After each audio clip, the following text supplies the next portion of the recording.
Integrative physical therapy में topic का नाम है हमारा bones classification and management strategies part 2, जिसमें हम देखेंगे बर्न्स को डिटेल में, बर्न्स की असेसमेंट और फिर बर्न्स का जो बर्न क्राइटेरिया है। लास्ट भी हम इसकी मैनेजमेंट देखेंगे, मेडिकल मैनेजमेंट भी और फिजियोथेरेपी मैनेजमेंट भी। बर्न इंजरीज, बर्न की सबसे पहले डेफिनेशन, बर्न है क्या, transfer energy from heat source to the body. Burn में होता क्या है कि एनर्जी हीट सोर्स से बॉडी में ट्रांसफ़र हो जाती है। Burn wound occurs when there is contact between tissues and an energy source and destruction of the integumentary system. The major cause of fires in the homes and burn injury in the USA is carelessness with cigarette and hot water from water heater, and in Pakistan the most cause of burn injury from the misuse of gasoline heater, cooking accidents and suicidal attacks। अब यहाँ पे major causes है USA में और पाकिस्तान में। अगर हम US में देखें तो केयरलेसनेस विद सिगरेट है, हॉट वाटर है। पाकिस्तान में जो मोस्ट कॉमन काजेज़ हैं, misuse of gasoline heater, cooking accidents and suicidal attacks. Next हमारे पास आ जाता है types of burn injuries. Types of burn injury में थर्मल बर्न है, can come from explosions, flame, hot liquids and contact with hot materials like glass और Coles. Chemical Burns chemicals की वजह से होते हैं, जिसमें डिफरेंट एसिडिक और एल्कली सब्सटेंसेस आ जाती हैं और इनके लिए हमें स्पेशल केयर की ज़रूरत होती है। Third type है electrical burn or cast electricity. As the name implies, they need to be evaluated by the medical professionals even if they look fine, as they cannot be accurately judged just by the external appearance। तो इसमें electrical burn में होता है कि mostly हमारे जो superficial layer होती है और स्किन लेयर्स होती हैं वो ठीक होती हैं, इंटैक्ट होती हैं, लेकिन डीप बर्न होता है मोस्टली जो हमारे फैट्स हैं। तो इसलिए इसको डीपली एवेलुएट करना पड़ता है ताकि हमें ठीक से thickness of burn, depth of burn का पता चल सके। फोर्थ टाइप है बर्न की इन्हेलेशनल इंजरी। इन्हेलेशन नाम से पता चल रहा है, स्मोक इंजरी भी इसे कहते हैं। रेडिएशन बर्न्स हैं डिफरेंट रेडिएशन एक्सपोजर्स की वजह से, जैसे एक्सरेज एक्सपोजर हो गया, इंफ्रारेड रेडिएशंस का एक्स्ट्रा एक्सपोजर हो गया, कोल्ड थर्मल इंजरी जिसकी एग्जांपल फ्रॉस्टबाइट है। अब इन टाइप्स को हम वन बाय वन डिस्कस करेंगे। सबसे पहले है थर्मल बर्न। इन टाइप्स में मोस्ट कॉमन जो है वो थर्मल बर्न है, तकरीबन 2/3 बर्न कई। Example flame, hot surfaces, sunburn, hot water and hot metals. जैसे कि हमने ऊपर भी देखी थी कि थर्मल बर्न क्यों होते हैं, एक्सप्लोजन से, फ्लेम से, हॉट लिक्विड से या फिर हॉट मटेरियल से डायरेक्टली कॉन्टैक्ट करने से। सेकेंड है chemical Burns, common in industrial में मोस्ट कॉमन टाइप है ये बर्न की chemical burn, caused by strong acid or alkali. Severity of the burn depends on the amount of the time chemical was in contact with the skin.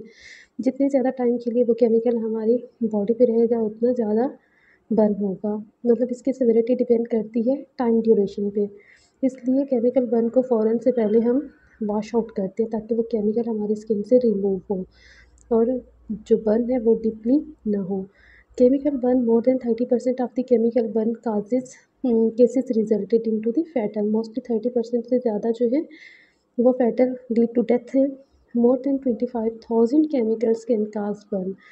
अगर हम industry में देखें तो 25,000 chemicals ऐसे हैं जो कि बर्न काज कर सकते हैं। नेक्स्ट है हमारे पास इलेक्ट्रिकल बर्न। इलेक्ट्रिकल बर्न में अगर हम देखें, difficult to determine the extent of the damage since the most of the burn involves deeper layers. ये चीज़ हमने पहले भी डिस्कस की थी। इलेक्ट्रिकल बर्न में सुपरफिशियल लेयर्स जो होती है वो इंटैक्ट होती हैं क्योंकि करंट जो है वो डीपली पास करता है। जहाँ पे वाटर होता है, वाटर कंटेंट, ब्लड वेसल्स होती हैं, क्योंकि हमें पता है जो वाटर है वो कंडक्टर है करंट के लिए, तो इसलिए ज़्यादा डैमेज भी डीपली होता है जहाँ पे नर्व्स हैं, वेसल्स हैं या सेल्स हैं। Passage of the electrical current में काजेज कार्डियक अरेस्ट आते हैं, कार्डियक डिसरिथमियास। अब इसमें जो हमें कॉम्प्लिकेशंस मिल सकती हैं इलेक्ट्रिकल बर्न्स में, कार्डियक अरेस्ट है कि कार्डियक रिदम इसमें डिस्टर्ब हो सकता है, और कार्डियक अरेस्ट मतलब कार्डियक जो है वो कार्डियक एक्टिविटी स्टॉप हो सकती है। इन्हेलेशनल बर्न है, definition burn of the respiratory tract. Respiratory tract में अपर रेस्पिरेटरी ट्रैक बर्न भी आ सकता है और लोअर रेस्पिरेटरी ट्रैक बर्न भी। Inhalational burn caused by the inhalation of the toxic products or the smoke in an enclosed space. Ionizing radiation, burn, जिसे हमने radiation burn भी कहा था। रेडिएशन में पता है दो तरह की होती है, आयनाइजिंग और नॉन आयनाइजिंग। नॉन आयनाइजिंग जो होती है वो इतनी हार्मफुल नहीं होती। मोस्टली रेडिएशन की वजह से जो बर्न होती हैं वो आयनाइजिंग रेडिएशंस की वजह से हो रही होती है। जैसे हमारे पास गैमा रेज हैं, बीटा रेज हैं, एक्स रेज है, तो ये लीड करती है बर्न को, तो इसलिए इसे हम कहते हैं ionising radiations. Often occurs when a patient receive an overdose of the radiation. Next है हमारे पास cold thermal burn, cold thermal injury, जिसे हम फ्रॉस्टबाइट भी कहते हैं, जैसे कि ये क्लिनिकल प्रेजेंटेशन में दिखाया हुआ है। हाइपोथर्मिक बर्न है ये, टेम्परेचर जब बहुत ज़्यादा लो हो, माइनस में चला जाता है। क्लासिफिकेशन ऑफ बर्न इंजरी है, the treatment of burn is related to the severity of the injury. जितनी ज़्यादा सिविरिटी का बर्न होगा, जितनी सिविरिटी का, उसी के अकॉर्डिंग हम ट्रीटमेंट देते हैं। सिविरिटी अब हम कैसे डिटरमिन करते हैं?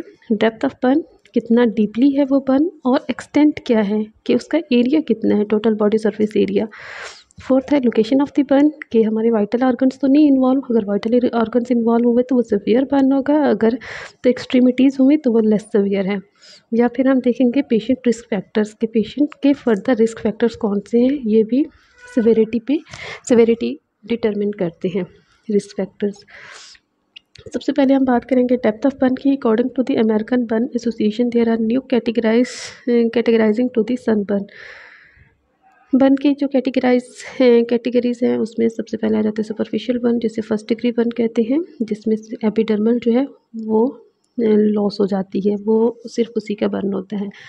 सेकेंड टाइप है सुपरफिशियल पार्शियल थिकनेस, जिसमें हम देखते हैं जो डर्मल है, डर्मल जो है अपर लेयर तक इन्वॉल्व होता है, पेपिलरी लेयर तक, तो इसे हम सेकेंड डिग्री भी कहते हैं। और अगर हम इसकी अपीयरेंस देखें तो सुपरफिशियल थिकनेस बर्न जो है, पार्शियल थिकनेस बर्न, वो मॉइस्ट होंगे, ब्लिस्टर, सन ब्लैंचिंग।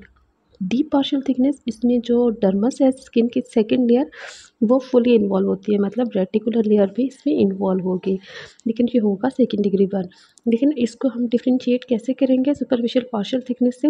वो मॉइस्ट था तो ये ड्राई अपीयरेंस इसकी होगी, उसमें ब्लिस्टर बन रहे थे, इसमें ब्लिस्टर नहीं बनते, ये पेल वैक्सी और कोई ब्लैंचिंग नहीं होगी। इसका मतलब क्या है? सुपरफिशियल पार्शियल थिकनेस में ब्लैंचिंग हो रही है, डीप पार्शियल थिकनेस में ब्लैंचिंग नहीं हो रही, तो मतलब सुपरफिशियल पार्शियल थिकनेस में जो ब्लड वेसल्स हैं वो इंटैक्ट है, इसलिए ब्लैंचिंग हो रही है। जब हम प्रेशर अप्लाई करेंगे तो वो एरिया ब्लैंच आउट हो जाएगा, लेकिन डीप पार्शियल थिकनेस में नो ब्लैंचिंग, यहाँ पे अब वेसल्स डैमेज हो चुकी हैं। नेक्स्ट टाइप है हमारे पास फुल थिकनेस, जिसे हम थर्ड डिग्री भी कहते हैं। इसकी अपीयरेंस वाइट, चेरी रेड या फिर ब्लैक हो सकती है। ये डिग्री की बेसिस पे है वही फर्स्ट डिग्री बर्न, जिसमें सिर्फ और सिर्फ एपिडर्मस इन्वॉल्व है, सेकेंड डिग्री जिसमें डर्मस इन्वॉल्व है, स्किन की सेकेंड लेयर, और थर्ड डिग्री में हाइपोडर्मस भी साथ इन्वॉल्व हो जाता है। सबसे पहले हम देखेंगे superficial very painful dry red burn which Blanche with pressure. अब इसमें कितना टाइम लगता है हील होने में? 3 to 7 days। Also known as first degree burn. The most common type of first degree burn is sunburn. इसके एग्जाम्पल हमारे पास सनबर्न है। First degree burns are limited to the epidermis are the upper layer of the skin. Superficial burns में first degree burn में सिर्फ और skin की जो अपर लेयर है वो इन्वॉल्व होती है। ये इसकी प्रेजेंटेशन हो गई first degree burn. Second type है हमारे पास superficial partial thickness. Superficial partial thickness very painful burn sensitive to temperature change and air exposure. More commonly referred to as second degree burn. Typically they blister and moist red peeping burn which blanch with pressure. Scarring is usually confined to change in skin pigment. ये second degree burn की presentation. Third type है deep partial thickness. Blistering are easily unroofed burns which are wet, waxy, dry and are painful to the pressure. Their color may range from patchy, cheesy white to red and they don't blanch with pressure. It is sometimes difficult to differentiate these burns from the full thickness burn. ये third degree burn है हमारे पास।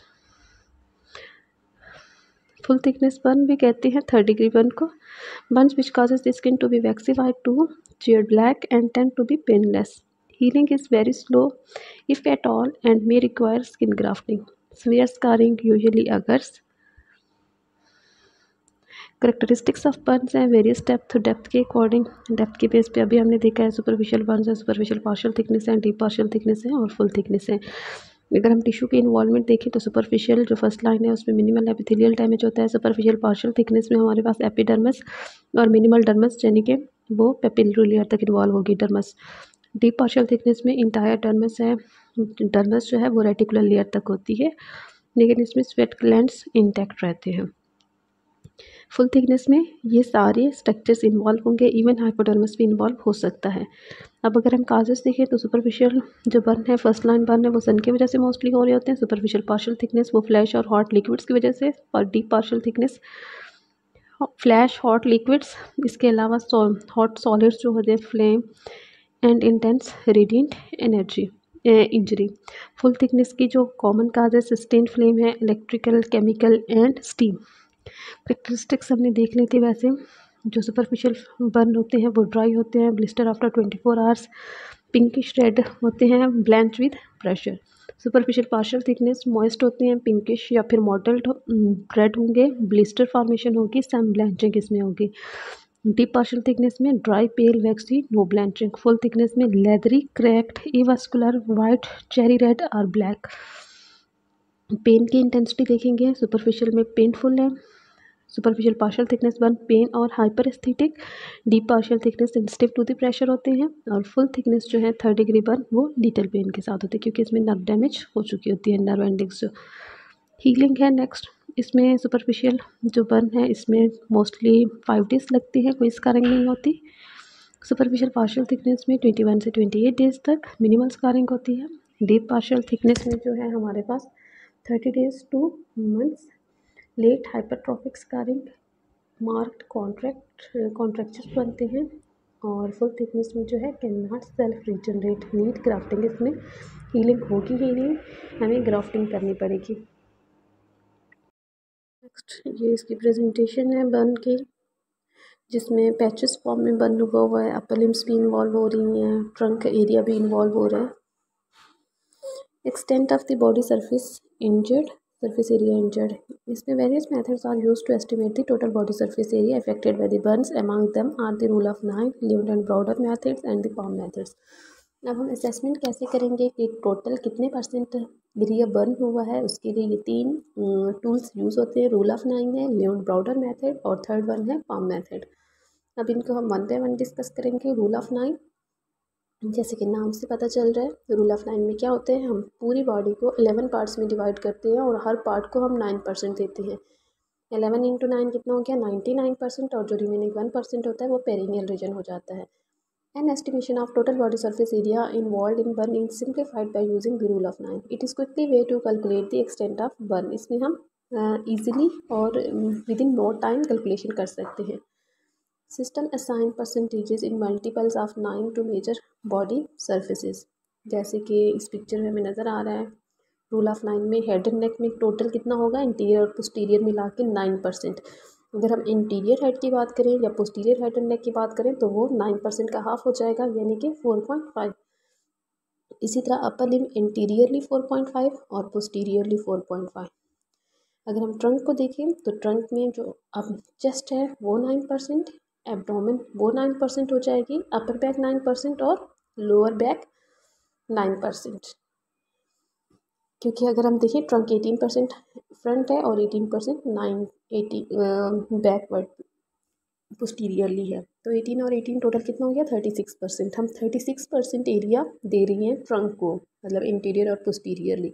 जी area हम ज़्यादा क्यों दे रही हैं trunk को, इसकी रीज़न है कि यहाँ सारे वाइटल ऑर्गन्स पड़े हुए हैं, हार्ट है, डिफरेंट विजरास हैं, या फिर हम देखिए लंग्स यहीं पे पड़े हुए हैं। बाकी अगर हम लेग्स की बात करें तो लेग्स में भी इंटीरियर और पोस्टीरियर हम अलग से डिवाइड करते हैं। इंटीरियर थाई रीजन जो है इंटीरियर और पोस्टीरियर मिला के 9%, और लेग में भी इंटीरियर और पोस्टीरियर मिला के 9% हो जाएगा। मतलब 4.5 इंटीरियर थाई, 4.5 पोस्टीरियर थाई। इसी तरह 4.5 इंटीरियर लेग बिलो नी से लेकर फुट एरिया तक, और पोस्टीरियर भी इसी तरह 4.5 हो जाएगा। तो ये टोटल हमारे कितने हो गए, 11 पार्ट्स हो गए। Number 1 head and neck, number 2 chest, number 3 abdomen, number 4 arm, number 5 इसमें हमारे पास आ जाएगा upper back, number 6 lower back, number 7 पे हमारे पास आ जाएगा थाइस रीजन, और उसके बाद हमारे पास लेग आ जाएगी, जिसे हम फोर लेग भी कहते हैं, बिलो नी से लेकर फुट तक। Head and neck, upper trunk में हमारे पास आ जाएगा चेस्ट, एब्डोमेन। फिर हमारे पास अगर हम लोअर पोस्टीरियर ट्रंक की बात करें, अपर बैक, लोअर बैक, ये 5 रीजन हो गए। फिर हम आर्म की बात करेंगे, राइट आर्म, लेफ्ट आर्म, ये अलग अलग, ये टोटल कितने हो गए, 7 हो गए। फिर हम थाइस की बात करेंगे, right thigh, left thigh, total कितने हो गए, 9 पार्ट्स। और फिर बिलो नी लेग की जो हम बात करते हैं, राइट और लेफ्ट, टोटल 11 पार्ट्स हो गए। और रिमेनिंग जो 1% है वो पेरिनियल रीजन कि वही चार्ट्स में डिफरेंट परसेंटेजेस हैं एंटीरियर पोस्टीरियर के साथ, जो कि हमने डिस्कस कर लिया है। ये चार्ट्स हैं, वेलिस रूल ऑफ 9।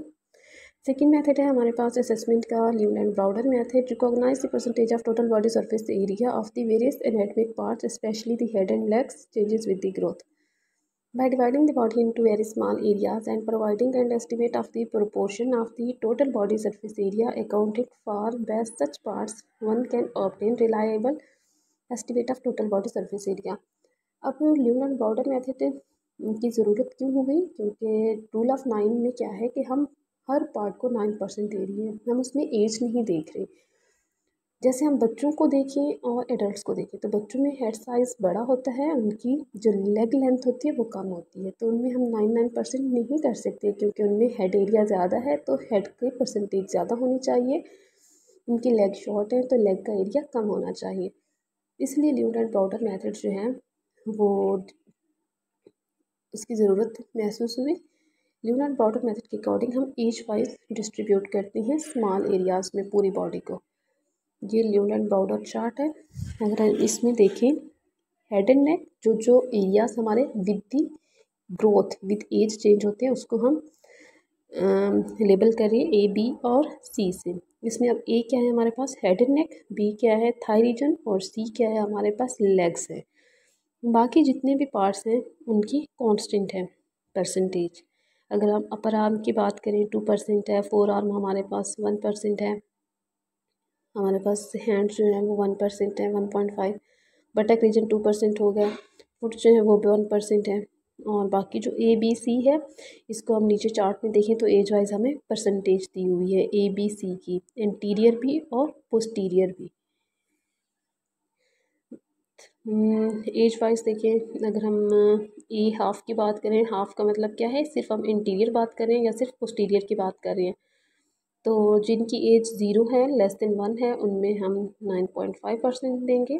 और 1 ईयर वालों का ए क्या होगा, 8.5।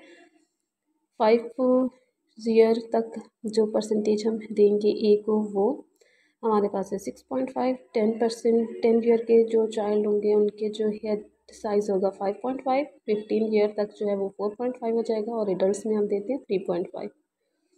सेम इसी तरह हम बी और सी को देख रहे हैं, लेकिन जी हाफ है, मतलब इंटीरियर या पोस्टीरियर परसेंटेजेस हैं। अगर तो इंटीरियर और पोस्टीरियर इन्वॉल्व दोनों हुए तो हम इंटीरियर भी ऐड करेंगे और पोस्टीरियर भी, A+A हो जाएगा। थर्ड वन है हमारे पास palm method in patient with the scattered burns. A method to estimate the percentage of burn in the palm method. The size of patient palm is approximately 1% of the total body surface area. इसमें जो भी patient होता है उसी के हम palm size का एक पेज लेते हैं, और उसी पेज से फिर हम टोटल परसेंटेज एरिया कैलकुलेट कर लेते हैं। वो जो पेज का साइज़ पाम के अकॉर्डिंग हम करते हैं वो 1% होता है। ये मोस्टली हम यूज़ करते हैं जब पैची फॉर्म में बर्न हुआ हो, जैसे कि नेक्स्ट आ जाता है हमारे पास local and systemic responses to the burns that do not exceed 25% total body surface area produced primarily local response. अगर तो 25% से कम total body surface area burn होगा तो हमें लोकल रिस्पॉन्सेज ही मिलेंगे। More than 25% produces both local and systemic responses and consider major burn injury। अगर तो 25% से ज़्यादा एरिया बर्न होगा तो फिर हमें दोनों रिस्पॉन्सेज मिलेंगे, लोकल भी और सिस्टेमिक भी, और ये हमारे पास मेजर बर्न होगा। Systemic responses due to release of cytokines and other mediators into the systemic circulation. अब सिस्टेमिक रिस्पॉन्सेज क्यों आते हैं, क्योंकि साइटोकाइंस रिलीज़ होते हैं सिस्टम्स में, साइटोकाइंस के अलावा बाकी मीडिएटर्स भी रिलीज़ हो रहे होते हैं, केमिकल्स हमारे सर्कुलेशन में, जो कि जाके डिफरेंट सिस्टम्स में सिस्टमिक रिस्पॉन्सेस को स्टार्ट कर देती है। The release of local mediators and changes in blood flow, tissue oedema and infection can cause progression of burn injury. Medical care है। मेडिकल केयर में लैब्स में हमारे पास CBC है, complete blood count and WBC count. इसमें CBC showed elevated haematocrit due to haemoconcentration and later decrease haematocrit में mean vascular damage to the endothelium. शुरू में जो होता है हेमाटोक्रिट का लेवल ज़्यादा होता है क्योंकि माइनर इंजरी होती है। इसका मतलब है माइनर इंजरी की वजह से जो फ्लूइड है वो तो डिस्चार्ज हो जाएगा, लेकिन जो ब्लड सेल्स हैं वो वेसल्स में ही रहेंगे। लेकिन लेटर ऑन क्या होता है, हेमाटोक्रिट कम हो जाता है। इसकी वजह है कि फर्दर जो है वो वेसल्स जो हैं वो फर्दर डैमेज हो जाती हैं। इसमें जो एंडोथेलियम है वो भी डैमेज हो जाएगी। एंडोथेलियम डैमेज होने की वजह से ब्लड सेल्स लॉस्ट हो जाते हैं सर्कुलेशन से, जो कि लीड करती है डिक्रीज हेमाटोक्रिट को। WBC काउंट है में increase due to inflammatory responses to the trauma and wound infection. WBC ज़्यादा हो जाएंगे क्योंकि इन्फ्लेमेटरी रिस्पॉन्सेज स्टार्ट हो जाते हैं ट्रॉमा और इन्फेक्शन की वजह से। हेमाटोक्रिट है। Haematocrit means the percentage of the red blood sales in the blood. ये येलो कलर में प्लाज्मा हो गया। वाइट लाइन जो है वो वाइट ब्लड सेल्स है, जिसे बफी कोट भी कहते हैं। और सबसे नीचे क्या है, red blood sales.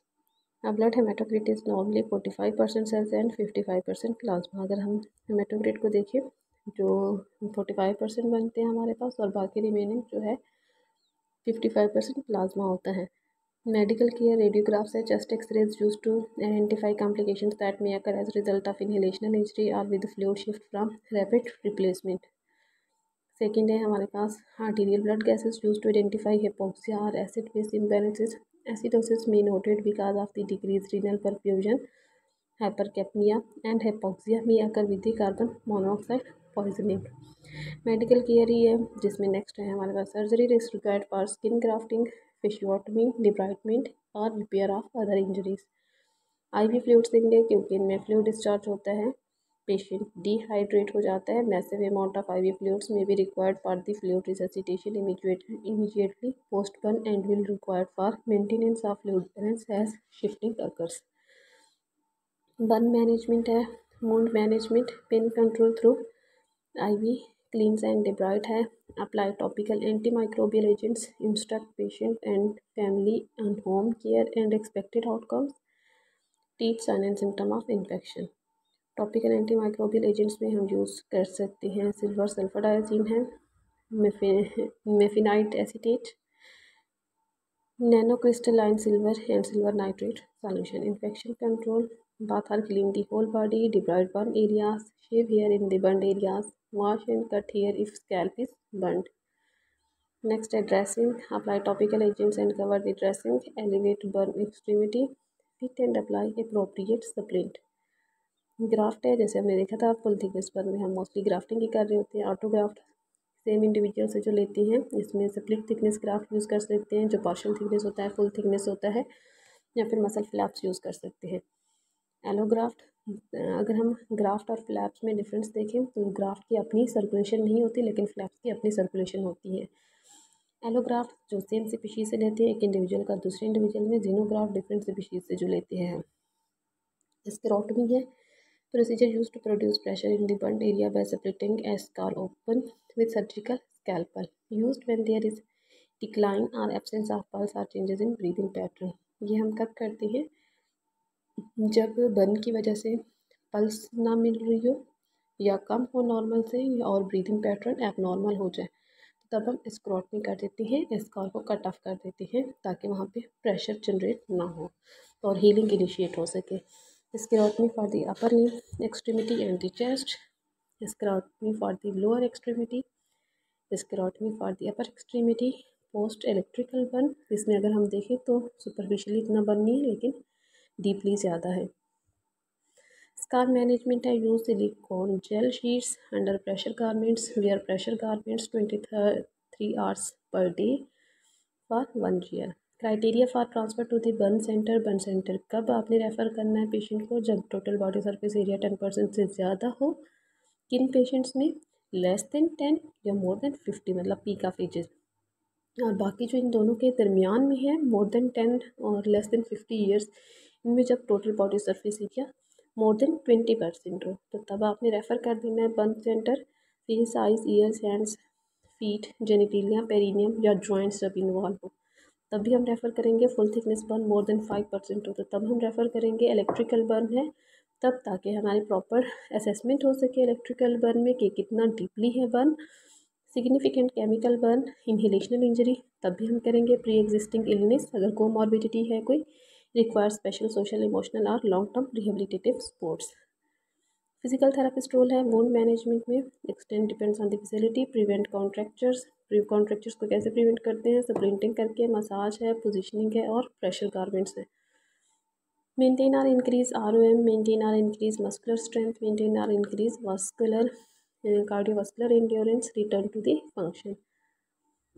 Physiotherapy items in after use care of the burn patient, इसमें हम एक्सरसाइज करा सकते हैं, ट्रेनिंग है, एम्बुलेशन है, मोबिलाइजेशन एंड एडिमा कंट्रोल है, पोजीशनिंग एंड स्प्लिंटिंग है and scar management. Physiotherapy items in after care of the burn patient, exercising and training जिसे हम एम्बुलेशन भी कहते हैं, मोबिलिटी एंड एडियल्स हो गया, muscle strength and cardiovascular condition जो कि हम 24 to 48 hours after trauma start करते हैं। नेक्स्ट है हमारे पास मोबिलाइजेशन एंड एडिमा कंट्रोल, इसमें प्रिवेंशन एंड ट्रीटमेंट कॉन्ट्रैक्चर्स हैं।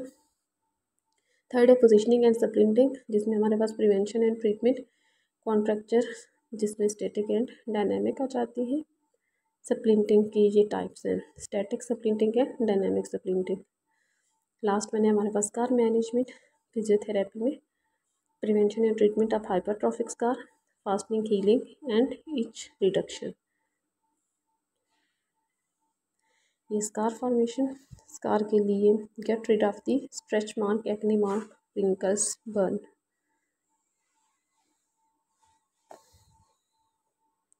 Thank you. ये टॉपिक भी हमारा कंप्लीट हो गया। नेक्स्ट इंशाल्लाह हम किसी और टॉपिक के साथ मिलेंगे, तब तक के लिए अल्लाह हाफिज़।